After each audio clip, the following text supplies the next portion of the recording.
Thank you for joining us again on the Retrospection section. After a long wait, we have arrived with the rest of Dreamers, Raava's first novel, in which the shadow fears nothing. I'm Max. I'm Raava. And we love to make fun of ourselves. You're listening to the Retrospection section. Cue theme music.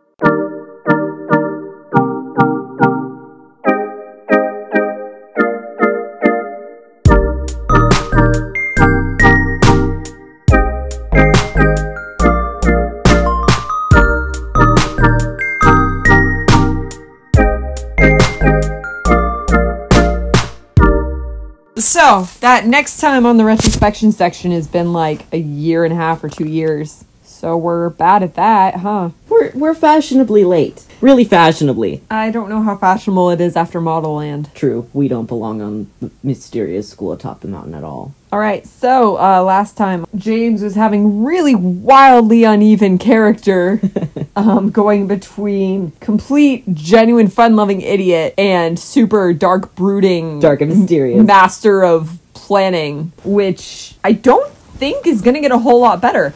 I'm not gonna lie, I haven't reread this since when we did part 1. Oh my god. So some of this is going to be a wild time. Well, this is a great place to start. So Taylor is apparently, I don't think this was intended at the time, but apparently she's having some vague, like, suicidal ideations. What? Because she says, I wish I could hang around here all the time. Home is boring. It's just school and homework. I could come here for just a bit, then I have to go back to that. James is like, hey, if you find a way to stay, you're welcome to. And she says, I think they'd like that. Maybe when people die in my world, they can choose to come here. Then that would be forever. Oh, God. And now that I'm older, I'm like, wow, that has horrific implications. Yeah, Taylor, please. And then, this is actually one of the few things I like from this. He says, and when we died, aren't there ghosts in your world? Of course.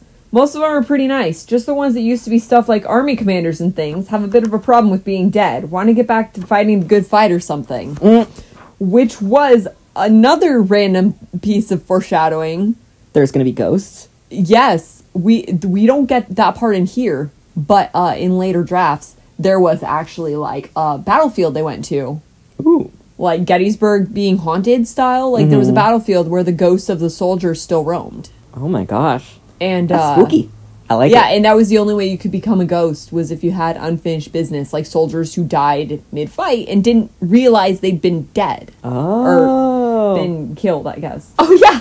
She tells him, become ghosts when you die, and we can run around in this world forever. He says, Taylor, I'm going to be alive a lot longer than most people in this world. You know that, right? I didn't. She looked at him questioningly. Shadow mages live for a really long time. How long? She asked suspiciously. Let's just say a 70-year lifetime is like childhood to us. What? So he was like an elf or something? Kind of. Yeah, so that was one of the trade-offs, is Shadow and Light mages had limitations others didn't, but they also just lived for like freaking ever as a trade-off. They were OP. Oh, and didn't they heal super fast? Or no, they didn't heal, but they didn't feel it. They didn't feel pain. Gotcha. Yeah. Okay. Light mages could heal, and Shadow mages couldn't feel pain. Right. So...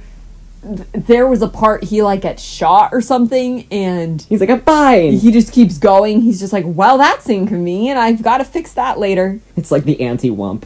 It really is. I have become such the opposite as a writer. Yeah. Now I have haze. You're like, he's just constantly wumped. Forever. Like, every time I have a vague story idea, I'm like, wow, the implications of that for Hayes are catastrophic.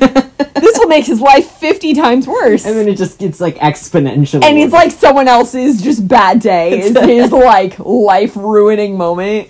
And then he just keeps having them. Everything bad that happens to James is just like, well, he didn't feel it anyway. I feel like I learned from this and was like, wow, I don't really care when nothing comes of things happening to him. And so I've gone the opposite direction. Now you really care when everything happens to him. I feel like I've gone the opposite to where I was too, because remember Corinne was constantly wumped? Yes! Just like 90% of the time she was like dying or like half dead. And now it's kind of like, I just want my little characters to be happy. But like I still revel in the suffering. We've literally crisscrossed each other's paths. There was probably a point in the middle where if we'd known each other at that point in our lives, we would have written like perfectly balanced literature. Yes. But then we didn't meet. Nope. And so we didn't stop at that point. We kept going. We've extended so far past what the fates have wanted. Oh, okay. Here's foreshadowing to the villain, because he talks about 70-year lifetimes like childhood, and she says, I thought you said that other. And James says, he is, that's why he's trouble. So the person who locked his parents in their house and set on fire was also a shadow mage. Oh. You don't find out his master plan in this draft. My early draft didn't get to a lot of the good stuff. What was his master plan? His master plan was to amass an army of these long-living shadow and light mages. Okay. Because when you live forever, who's going to challenge your rule, right? Okay. Like, if their lifetimes are like a speck of yours, then who's to say they know better than you? Right. Wow. Now that I say it out loud, this is kind of horrific. Yeah. He wanted to create, like, basically a master ruling class of these long-lived people. I mean, as a master plan, that is a pretty good plan. But It's also, a great plan, it's but horrible. also it's... Here comes the mummy we mentioned in the... Oh, yes. The last time on 2 years ago. The mummy. God, I wish that was a better movie. The new one, the original's great. Yeah. The new one was just like a tire fire. Looks like you're on the wrong side of the river. That's the original. That's a good one. I know. How dare you quote the good one? That is the only line that I remember from the whole thing. Oof. Anyway, he looks around and he's like, can you hear that? Taylor listened. A soft shuffling sound was coming from the other side of the door, clearly heading for the room. The sound was rhythmic, like slow footsteps, and was accompanied by a rustling sound. What? She started to ask, but the shadow shook his head and held up a hand for silence. He drew his sword and held it in his left hand, quietly standing up. Do you know how to use a sword? He whispered. She shook her head. A knife? Just sink it into whatever you're after, right? Close enough. He took a knife from his pocket and handed it to her. She's like 12. He's like 17. He's like, Stick him with the pointy end. His sister's that age, too. He's like the worst supervisor ever. Horrible He's the worst role model. babysitter in the world. James, the world's best babysitter. As the shuffling footsteps drew near, a faint smell floated into the room, growing stronger the closer the footsteps got. The smell was almost sickening, with the slight scent of something dead prevailing. But if it's a mummy, okay, so it's a slight scent of something dead, but what else is the smell? Well, okay, no, but I don't know. But here's the thing. I was like 11. That's true. I hadn't hit my Egyptology phase for another, year. So I knew mummies were dead, but I knew that they hadn't decayed. Gotcha. I didn't know anything beyond that. I was like, well, they've got to smell dead, but, like, not all the way dead. Your friend here is only mostly dead. Just really bad. Like I've been by roadkill and stuff. I knew what, like, dead things smelled like. I was like, but if they're not all the way decayed, then they can't smell that bad. Like, I remember my thinking. I remember my reasoning for that. Okay, from an 11-year-old, that's one of the few things I remember the reasoning for. Because I thought about it for a good long time. Like, trying to... What would a mummy smell like? Yeah. Embalming fluid. Why do you think I didn't have friends at that age? Big move. Actually, not embalming fluid. The ancient Egyptians used salt. Oh. They didn't have embalming fluid. They used a jillion tons of salt. I remember I had this little Egyptology game where you had to, like, put the different, like, body parts into the little, Canopic jars. Yes, canopic jars. I was like... Was it a Carmen Sandiego game? Possibly. Because there was a Carmen Sandiego game, like, Where in Time is Carmen Sandiego, and there was a part where you went to ancient Egypt. Taylor was about to attempt to ask what it was again when a hair-raising moaning sound penetrated the room from the other side of the door. She shuddered and moved slightly closer to her older, more heavily armed companion.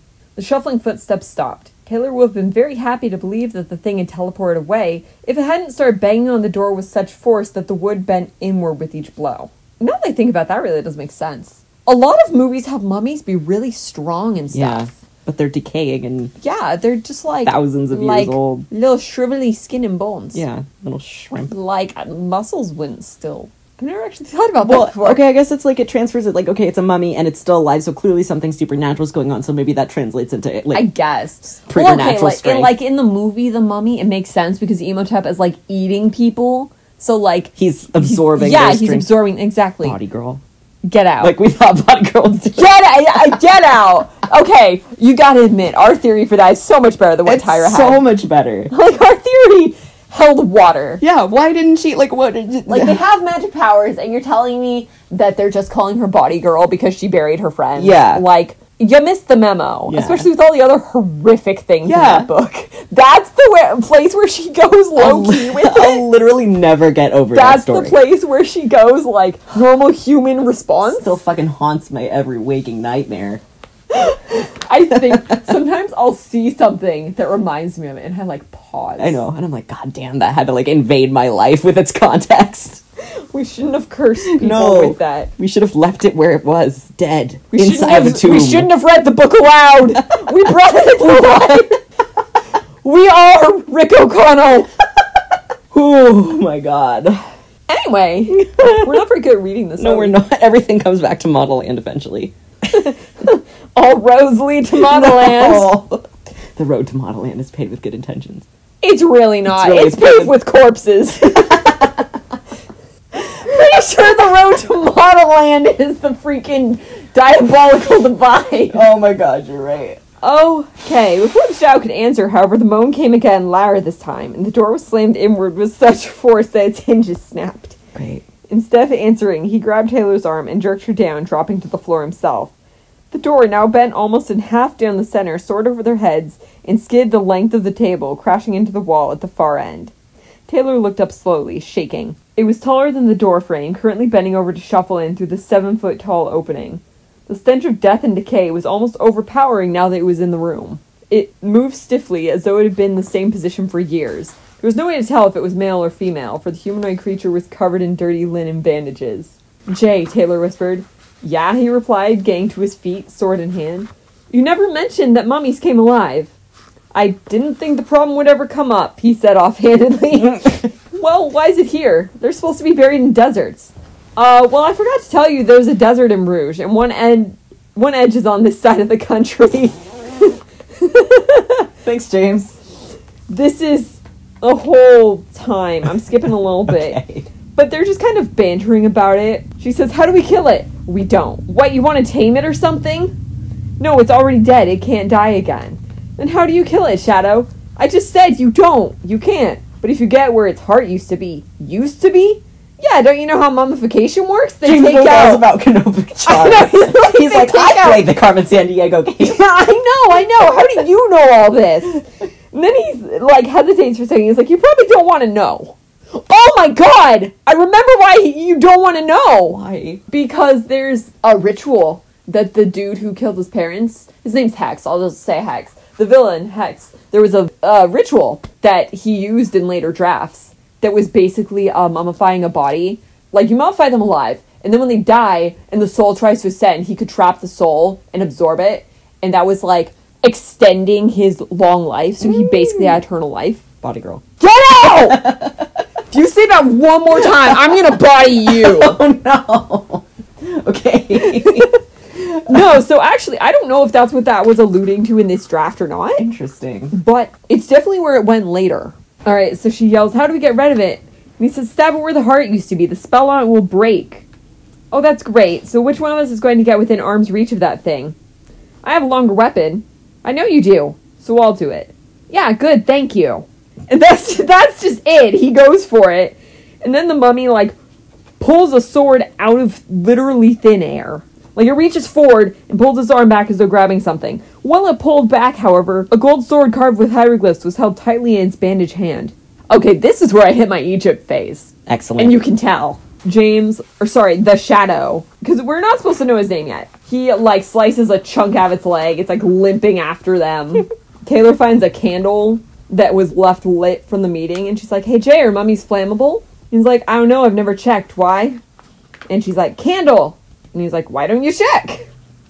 So she just hucks a candle at it. It gave a soft grunt and cocked its head to one side, as though saying, "What kind of weapon was that?" Being dead, it failed to feel the small flame growing, feeding on the dry bandages. So, yeah, it just catches on fire. Cool. Which is actually a pretty efficient solution to that fight, I've got to say. Yeah. It's a better end than it could have had. Yeah, that was not wholly disappointing. Yeah, it gets engulfed by a pillar of flames. Awesome. Then without warning, the fire was extinguished. Because apparently it just, like, ran out of material and just poofs out. Like the volcano in El Dorado. Like, well, we're just done burning. There's nothing more to burn. Fire's gone. Physics is a thing. Anyway, the sword kind of, like, disintegrates magically. Cool. Tara's like, "Sorry, I lost the knife." Jane's like, "So what? It's fine. I've got another 1,000 or so." He's actually joking at that point. Oh, I was just picturing his, like, pocket coat with just, like, knives full of it. When you said what you were picturing, my brain just went to, like, an aerial grotto. "I've got knives and more knives aplenty. I've got stabbies and shivs galore." The prison shank. Yeah. I saw that God's pin and stashed it in the old prison wallet, if you know what I'm saying. No! Not a knife! No, That doesn't go in your butt! Anyway, so they're like talking about it. He's like, we should go outside so we're not trapped again, just in case anything else comes. He shows off his magic powers. He's like, you've noticed all the shadows on the street? Just steps into a shadow and disappears. And appears out of another shadow. And he's like, shadow mages can teleport from one dark or shadowed spot to another. Of course they can. Of course. We can also make inanimate things move from one place to another in the same way. And she says, the mummy was alive, though. And he says, not truly, just animated. The animation spell could have been delayed until it was here. That whole thing is wild. Yeah. And never gets explained. And then she wakes up. But when do we get to the shadow fears nothing? I don't know. Then there's some, like, real-life stuff with Jack and Adrian talking about what they did in their dreams. Oh, yeah, they run into Taylor in, like, a store in the mall. And she's just, like, really weirded out to see them. Because they're like, what have you been doing the last few nights? And she's like, same as you, wandering around and seeing what's what. And they're like, huh, we haven't seen you there at all. Oh, she's in a game store buying the video game version of The Mummy. because freaking... Oh, dear. Of course she is. And they're like, why would you want to play that? Don't you just kill mummies and stuff? And she's like, I wouldn't know. I haven't played it yet. But it's got to be a lot easier than actuality.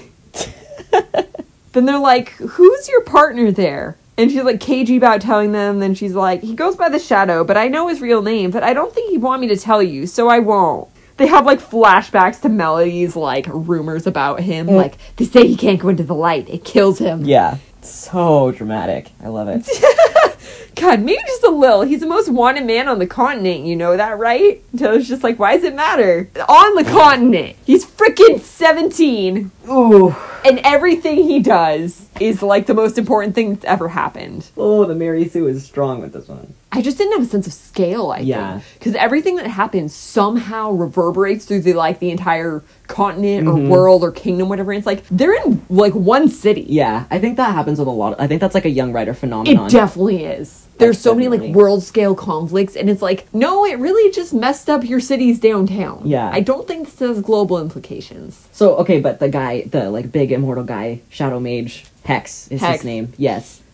That would be world scale, Yes, that right? is actually world scale. Yeah, but everything else is just like, oh no, Atticus / Raoul chase James again. I know, James is like the most wanted man on the continent for what? Yeah. Like Aladining a snack? Yeah, exactly. Like, oh shoot, he really pestered those merchants. I know, like, in this draft, he hasn't really even done anything. Yeah, just been mysterious. Yeah, like, at least in other ones, it's like he steals for a living. In this one, it's like implied he does, but we never actually see. It's like informed skills. We never see him do anything for the vast majority of this draft. Jeez. And it won't get better. Well, he might have stolen bread that one time, so we really need to execute him. They're like looking at their most wanted list. Number 2 is like a horse that kicked someone one time, and they're like, I guess this guy's number 1. We've got nothing better to do. It's like a freaking utopia here. Yeah. They're like, well, he stole some bread, so he's the most wanted. Because literally nothing worse has happened.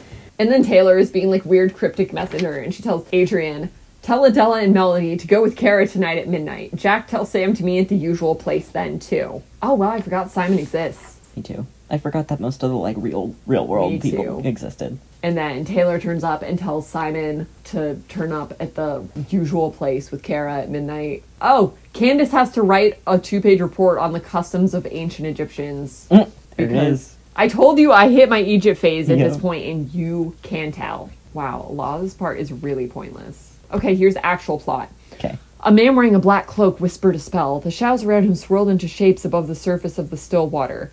Then the dark mist compressed into a thin stream and dove directly into the center of the pool of water. The cave darkened, and the young man shuddered.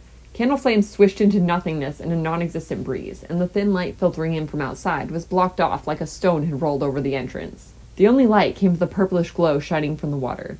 The cloaked figure and the young man stepped slowly closer to lean over the water. The image of another young man floated into view, gradually sharpening to show him as though he stood in front of them. He was dark-haired and very pale. He looked to be about 18, what they'd expected. They'd also anticipated his dark eyes to be serious, but they were laughing along with the rest of his face. The image seemed to widen, showing more of the young man and his surroundings. Another teenage boy appeared in the image, though this one seemed slightly younger. He had reddish brown hair tied back and amber eyes. Is that Josh? Yes. It's literally just people, like, spying on James and Josh. And it's not stated here, but the young man in the cave is actually the prince, Adela and Melody's brother. And then the cloak man's like, well, now you know the face of the enemy. Ooh. Yeah, because he... Intrigue. There's a surprising amount of, like, political intrigue in this for an 11-year-old. Again, not in this draft, but what happened later, and is apparently hinted at here, was their older brother. I think he's named Isaac in this, though later he ended up actually being named Simon. It is Isaac. Isaac ended up being kind of Jafar'd by Hex. Like, Hex uses magic to disguise himself and is one of Isaac's, like, tutors at the castle, like his how to be royal tutors. And he basically pulls a Jafar and tells him, you know, oh yeah, this is the right thing to do. This is what you should do. This is what you should believe. And so he's, like, subtly brainwashing him into his propaganda of the Shadow and Light Mage ultimate race thing. Oh, God. Oof. Just kind of... That is some political intrigue. Which is kind of heavy for, especially how it got handled, which is not at all, because I was 11. Kara, Simon, Adela, and Melody are all going to this real crap place. It's like the middle of the night. They go into this hidden room at the top of the stairs in this, like, burned out, broken down building. The main room is relatively large with a wooden floor and stone walls. About 15 feet up, more heavy wooden beams crisscross the stone ceiling. These beams were draped with blankets and clothes. Thick ropes tied to metal pegs in the back wall, a foot to the right of the door, ran up to the beams for access. Fun fact, that's how James does his laundry. Is he just hangs it all off the broken beams in the ceiling. At least he does laundry. Oh my God, you're right. This is the only draft where he washes his clothes. What a stinky, stinky boy. I cut that later because I was like, no one cares about this. Oh my God, he's so gross. No, he's just disgusting and never like, bathes. He, like, goes from a Mary Sue to, like, a real teenage boy. Left of the door was part of another wall. It was generally considered a wall, though in truth it was more of a window. Most of it had been blasted out sometime during its previous occupancy. It was now covered with a large black curtain, which could be drawn back for an excellent view of the city. Hey, guess what? I stole that from Aladdin. Yeah. I can tell you now, I stole that from Aladdin. What I pictured, pretty much. A fun fact, I freaking loved that movie as a kid. Like, I still like it. And James is, like, not so subtle Aladdin nod. Not subtle. But it's beautiful. I was like, hey, guess what Disney movie I love? It's this. It's this one. This one. And the third one. And the second one doesn't exist. No, the second one's fake. Well, the third one's legit because it has hot dad in it. Oh my God, Morgan and I were talking after we saw the live action one. And we were like, okay, so if they did a live action of the third one, Oded Fair has to be Kasim. Because he's the only guy bangable enough. I'm gonna Google him because I can't picture It's Ardith Bay. I don't know who that is. In The Mummy 2! Oh God, you only watched the first one. No, I've never seen the second one. Wait, is the second one the one where The Rock plays the, like, evil... Yeah! Okay. The Scorpion King. Yeah. Oh, there it is. Oh, shit. That's a good reaction. Nice face. Alright, so they're in this Aladdin knockoff room. A raven flies into the room and turns into a human.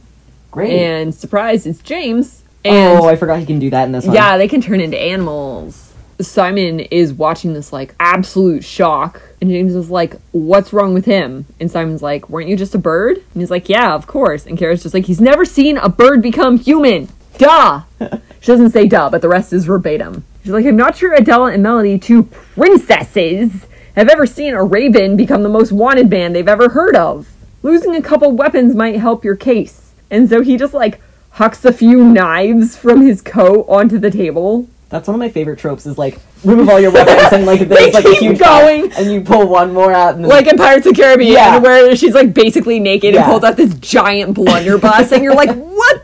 Where did that come from? How big is your butt? It's the prison wallet. That's a mighty big wallet. Elizabeth has the biggest prison wallet of them all. Oh my God. I just blasphemed one of my favorite movies of all time.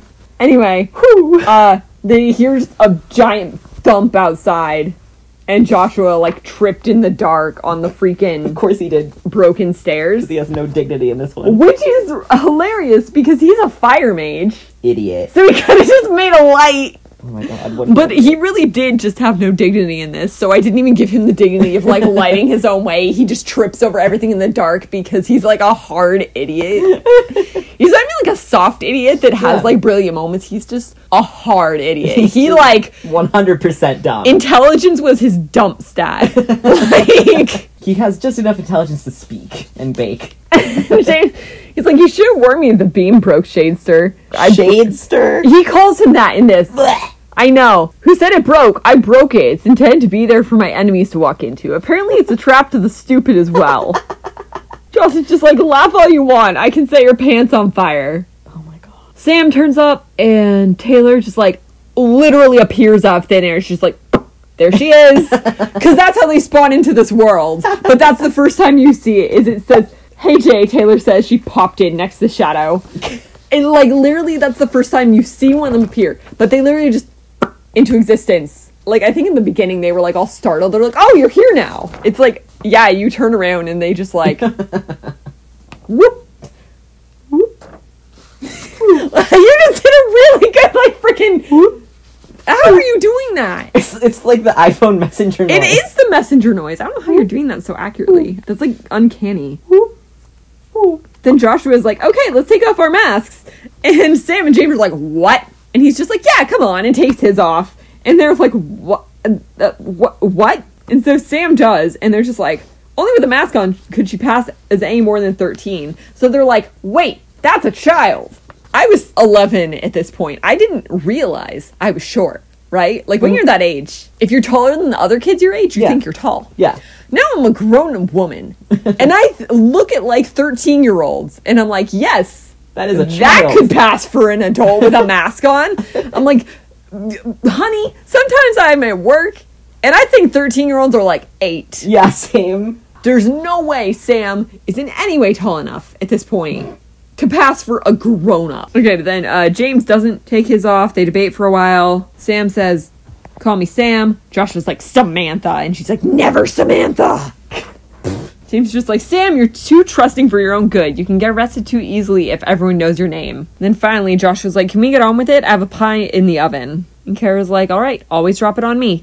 All right, we need to figure out what to do about this. I don't know what to call it. About how all you kids from somewhere else keep popping up. Do about it, Jack repeated, like stopping it? Not necessarily, Kara said quickly, but we need to figure out how to control it. Why? Simon asked. What's wrong with it? Nothing, Adela said, except it would take too much impossible explaining if Adrian appeared beside us while Melody and I were in lessons, or even if there was a ball. This is actually, I think, the first time I've genuinely thought about that, but that'd actually be hilarious. I should have had that happen. They just pop in. They just pop in during, like, a social function, just like this random kid from the modern world appears at, like, a grand ball. And the king is like, what? He just rounds on security. He's like, really? Really, guys? He's like, this is a child. You are all fired. James being mysterious again. Well, if you don't want us to ever fall asleep, we can turn it off, Jack said. Except we need to sleep as much as you lot. James was like, then why do you show up every night? Because he could do his weird magic meditation thing and not sleep. Oh. They talk about safety. Taylor's like, yeah, I second this. Someone's like, why would you second? She's like, for your information, I've had to figure out already that mummies come alive and try to attack people, probably so the living can join their armies of undead minions to serve some ultimate uber mummy master. Uber mummy master. When will the shadow fear nothing? I don't know. That's what I'm looking for. Oh, God. Adela gets really classist. Oh, God. She's like, why do it have to be such a, I don't know what to call it, a mixed meeting? Josh is like, what are you talking about? Joshua asked, though he clearly knew. No one understands anyone else, Adele continued. There's 2 opposite groups from Rouge, thieves and princesses, yeah, Sam said. And there's one group who, from who knows where, who doesn't know a thing about Rouge and is going on about some kind of foreign thing. Oh yeah, they're talking about movies. And Candace is like, we're from America, thanks, and you'll get all of it in 400 or 500 years. And then Taylor, under her breath, is like, I'm not so sure. Because she's the smart one here and has already figured out the whole mystery of Rouge. That it's... like, actually the post-apocalypse. Yeah. Because James has been showing her around, like, the ruins. He's just like, hey, want to see this cool place that we're not supposed to go? And she's like, hell yeah. And then they get there and she's like, wait a second, this is a Walmart. I knew you were going to say Walmart. Besides, what would still be standing? Of course a Walmart. The epitome of capitalist hell. If anything stands the test of time, it will be Walmart. Yeah. enshrined. God, I really feel bad for whatever aliens are going to come to our decrepit planet and just be like... And then Joshua just screams in all caps, how do we stop the America people from getting mauled by mummies? That's the real question. And everyone goes silent and stares at him. Like, that's a valid reaction. Yeah. James is talking about teaching them to fight because he's got spare swords. And then Taylor's all about fighting. She's like, yeah, I want to learn how to stab mummies. And Sam is just like, no, she'll get killed. And they're talking about who needs to learn to fight because they're, like, paired with people. James is saying, honestly, Adrian should learn to fight, and Adela and Melody, because princesses run a high risk of being attacked or kidnapped. Which is a great point, and that happens in a later draft, because I realized he's right. Yeah. Then they're saying, well, Jack should, because she hangs out with Sam, who's also on the wanted list. Joshua's like, then Candy should too, I'm right behind Sammy. I remember when you were little, Sammy, and Mr. King Batty kept kidnapping you to bug Mr. Shadester, and he was so scared you would get hurt. And literally the other two just, like, physically harm him. Oh my god. Like, James throws, like, a hardbound book at him. Jesus Christ. And cracks him in the back of the head, and Joshua just, like, God. comically plays it off. He's like, ow, hey! And, oh my god, poor Josh. I just picture Snape just, like, whapping Ron. That's literally tamer than this. Oh my god. Also, why does James have a book? That's a good Oh, question. I guess he was literate in this draft. I hadn't realized that he would be illiterate. What up? I'm Jared, I'm 19, and I never fucking learned how to read. Like, that hadn't occurred to me when I was 11. But I got older and was like, man, he has no schooling. Oh, Raul turns up! Oh my god. Hey! I forgot he was gonna be in here again. I thought we'd already had his only Yeah. segment. Like, oh, he chases James around sometimes, but it ultimately fails. Yeah. He had a rough time. Poor dude. They hear another loud thud outside from the thing Joshua ran into earlier. And then a man's voice angrily yelling curses. Oh man. And then Adela and Melody are like, oh god, I know this voice. It's Raul. James just, like, whips out a pistol. I don't know where he got a pistol. I don't think he uses a gun any other time. I'm pretty sure he's all, like, sword and knife, except for right now. Yeah. Like, people shoot at him. Yeah. He's like, I told you it was a trap for my enemies. And then 3 men, like, come running into the room, reaching for swords. And James is like, I wouldn't. And they turn around and see him with the gun. And Raul's like, drop it, Shadow. Why would I want to do that? If any of you decide to go for your own weapons, I can shoot. I'm in no danger here. In fact, supposing you're here for the princesses, you're in more danger than anyone else. Except maybe Adela and Melody themselves. And then all the guards realize, oh, the princesses are in the room with the man with the gun. And wow, now that I say it like that, this is kind of horrific. Yeah. James is like low-key domestic terrorist. Yes, he is. He's just like, oh boy. Okay, well, I could shoot them instead. Yeah. Like, whoa, they're like 14. Yeah. They're like 11 and 14 or something. And Oh my god, James, you he's just little... like, yeah. Wow. That man has... He has cojones. Oh god. So he tells them to go away. And if we don't, well, let's put it this way. I'd have no problem emptying this pistol tonight. I'm just not quite sure where the targets are yet. Oh my god, James. If you'd like to keep it that way, I suggest you comply. Holy shit. And so they just, like, look around like, Who is this man with sword and dagger? literally. And Adela's just like, listen, we need to, finish out. We'll be out in a moment. And Raul's just like, we'll wait here. With a surprising amount of balls, seeing as James just threatened to shoot the 2 princesses. Jesus Christ. On his watch. For being as ineffective as he is, that's surprisingly bold. Yeah. Bold move, Raul. Oi. Raul, what the fuck? Where is your self-preservation? They decide, yeah, we're gonna teach the kids to sword fight. And Kara's still like, no. And James is just... She says, we can't teach innocent. And he goes, we can if we know how. And then turns into a bird and flies away. Because he's super extra. What a mic drop. Oh my god. And the rest James. are just like, okay, I guess that's the end of the meeting. And so that's where the scene ends, because I didn't write any conclusion to that. I guess the rest just leave. And somehow the others don't get arrested after that. Like, I guess... That's fine. I guess Sam and Josh and Kara just walk away Just like, see you later. from the guards. Okay. Even though their compatriot literally just threatened, like, regicide. That's how law enforcement works. Basically, after James, like, nopes out all dramatically, he just flies to this cliff to go be, like, mopey and alone. An eagle soared down, landing at the top of the cliff, facing the sunset. The orange light that colored the sea below reflected off of the bird's face as it changed back to a human. Wait, he was a crow before. I know. Oh, okay. He does some, like, tricksy little, like, switching birds along the way, so that if anyone's following him, they'll, like, lose which bird he is. Oh, okay. That's not in here, I don't think, but Okay. I know that's why. He sat for the remainder of the sunset, watching it sink. The colors slowly faded on the waves and in the sky. Both were replaced with a dark blue, almost black. He didn't have to worry about anyone walking in on him. This was his place. As far as anyone could remember, some strange occurrence had prevented anyone from climbing the cliff. The entire foot of the cliff had been blocked off decades ago by some kind of rocks. However, there was no way that it could possibly be rocks, for even earth mages struggled to move it to no gain. Air mages could come up if they honestly wanted to, but the entire population seemed to think that there was nothing to be found. There was nothing, really, except a safe haven for the birds. It was quiet. That was why he liked it. He could think and practice and do whatever he desired. No one knew he could go there except one person. One person he trusted to never reveal it. I'm a horrible person. What? Why? I was like, wow, he can be alone to do whatever he wants. A teenage boy who's his own private place. That cliff has seen some things.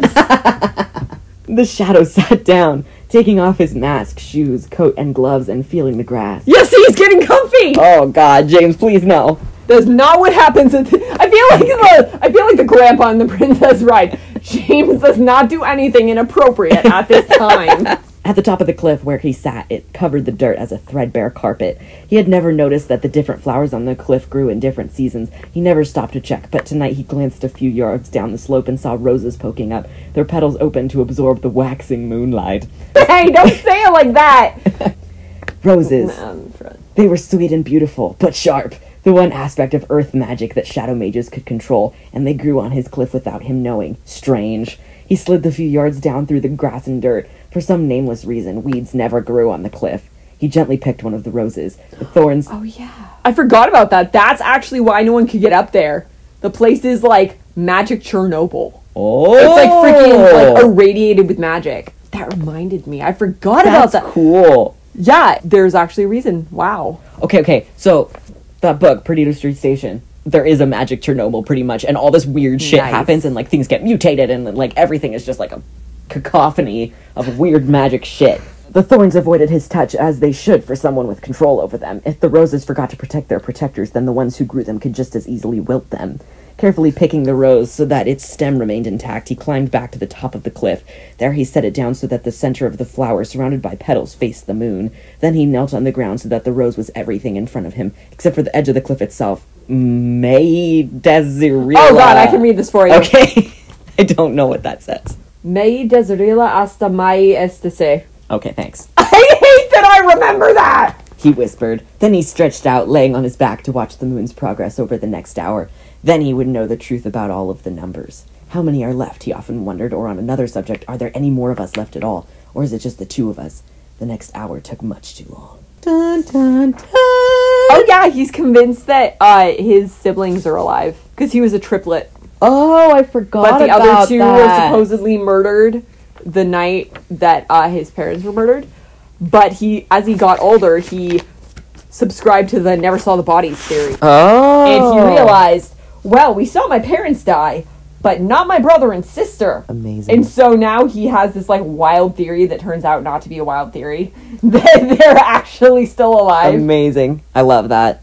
Thank you for listening to the retrospection section and this throwback to 2005. However, the shadow apparently does fear something because we never found him saying that he fears nothing. So we have to leave you with that rather disappointing little tidbit. But perhaps in the future we will find that and we will read it to you. This has been the retrospection section. Thank you for listening.